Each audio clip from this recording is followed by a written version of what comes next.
I বিসমিল্লাহ, হ্যাঁ নামাই।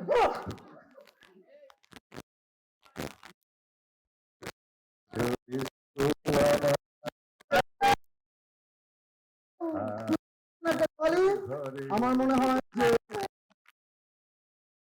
যে আকাঙ্ক্ষিত আমাদের আজকে সব আর্টিস্ট পাওয়া এটা আমার জন্য একটা আনন্দের ব্যাপার, যেহেতু আমরা আশীর্বাদ নিতেই আসছি।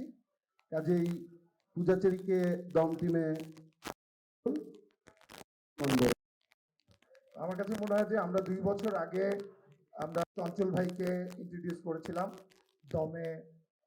দমের একজন সদস্য হিসেবে, এবং আফরান নিশোকেও আমরা ইন্ট্রোডিউস করেছি টু দ্য অডিয়েন্স অ্যান্ড আমাদের যে সাংবাদিক ভাইরা সামনে আজকে মনে হয় প্রথমবার